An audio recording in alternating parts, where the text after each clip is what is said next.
One of our G7 priorities will be as well children's protection against AI and digital abuse. You just mentioned it, Mr. Secretary General. There is no reason our children should be exposed online to what is legally forbidden in the real world. Our platforms, governments and regulators should be working together to make internet and social media a safe space. This is why, in France, we are embarking on a process to ban social networks for children under 15 years old.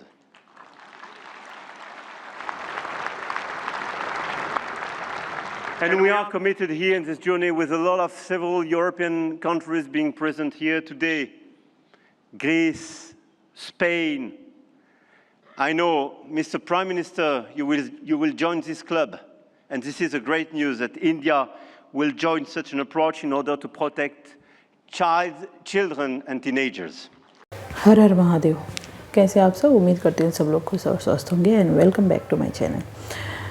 अभी एक चर्चा है under 15 year और under 16 year जो है बच्चे हैं उनके लिए सोशल मीडिया बैन हो सकता है। ऐसा कुछ दिनों से चर्चा में सुना जा रहा था और अभी फ्रांस के राष्ट्रपति मैक्रोन आए थे, उन्होंने भी प्रधानमंत्री नरेंद्र मोदी से बोला कि जो सोशल मीडिया है उनको अंडर 15 ईयर्स के बच्चों को बैन करना चाहिए।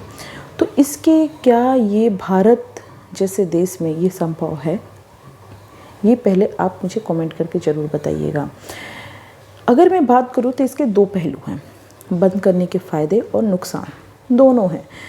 पहली बात फ़ायदे की अगर मैं बात करूँ तो आजकल यूट्यूब पे सोशल मीडिया पे इतने गंदे गंदे कंटेंट डाल रहे हैं लोग, सेक्सुअल अब्यूज़ के चीज़ें हो रही है, फेक न्यूज़ दिखाया जा रहा है, बेकार की बातें, बेकार के रील्स बनाए जा रहे हैं। तो ये तमाम चीज़ें देख कर के बच्चों में गलत असर पड़ रहा है, उसके बाद डिप्रेशन का भी शिकार हो रहे हैं और जिसकी वजह से बच्चों की, और दूसरी बात कि आजकल दिन भर बच्चे जो मोबाइल में लगे रह रहे हैं, इसकी वजह से फ़िज़िकल एक्टिविटी भी नहीं हो रही है, दिन भर ये मोबाइल में लगे रहते हैं। तो ये तमाम चीज़ें हैं जो बच्चों में प्रॉब्लम देखने को मिल रहा है।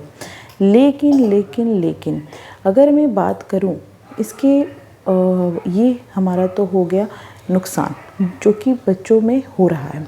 अगर मैं बात करूं कि क्या ये संभव है, अगर ऐसा होगा तो ये सही है क्या नहीं।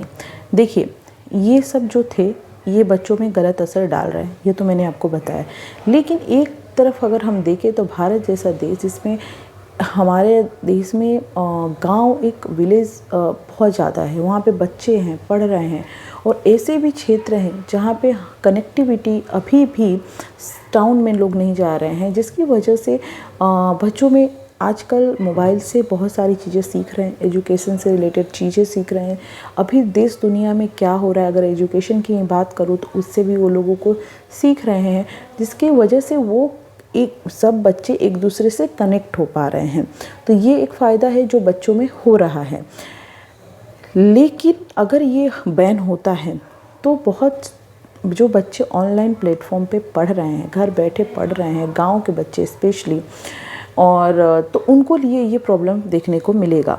और मोबाइल पे बहुत सारे एजुकेशन प्लेटफॉर्म ही हैं जिससे बच्चों को फ़ायदा भी मिल रहा है। अगर ये बैन हो जाता है तो बच्चों को प्रॉब्लम देखने को मिलेगा। तो मेरा कहने का मतलब है एक बीच का रास्ता निकाला जाए। इस बीच के रास्ते में ऐसा जाए जो अंडर 15 और अंडर 16 ईयर के हैं उनको यही प्लेटफॉर्म दिया जाएगा, जैसे एजुकेशनल प्लेटफॉर्म हो या साइंस से रिलेटेड हो या अच्छी गवर्नमेंट स्कीम से रिलेटेड हो, वही जो नॉलेज बेस जो प्लेटफॉर्म है उसको उस पर बैन नहीं लगाया जाए। अदरवाइज जो ये इंस्टाग्राम हो, ये सब रील्स वगैरह और बेकार के वीडियो वगैरह जो बनते हैं उसको उस पर बैन लगाना चाहिए, जिसकी वजह से बच्चों में जो गलत मानसिकता आ रही है वो चीज़ें रुक पाए। तो ये चीज़ें होनी चाहिए। तो आपका क्या ख्याल है, मुझे कमेंट करके बताओ कि क्या ये पूरी तरीके से सही है या फिर पूरी तरीके से बेकार है। मेरा कहने का मतलब है कि सोशल मीडिया को एक समझ के किस प्लेटफॉर्म में बच्चों को बच्चों के लिए रखना है, वो चीज़ें बीच का रास्ता निकालना चाहिए गवर्नमेंट को। तो मुझे लगता है ये सही होगा। तो मुझे कमेंट करके बताएं आपका क्या ख्याल है, मुझे कमेंट करके ज़रूर बताएं आप इस बारे में क्या सोचते हैं। Thank you so much.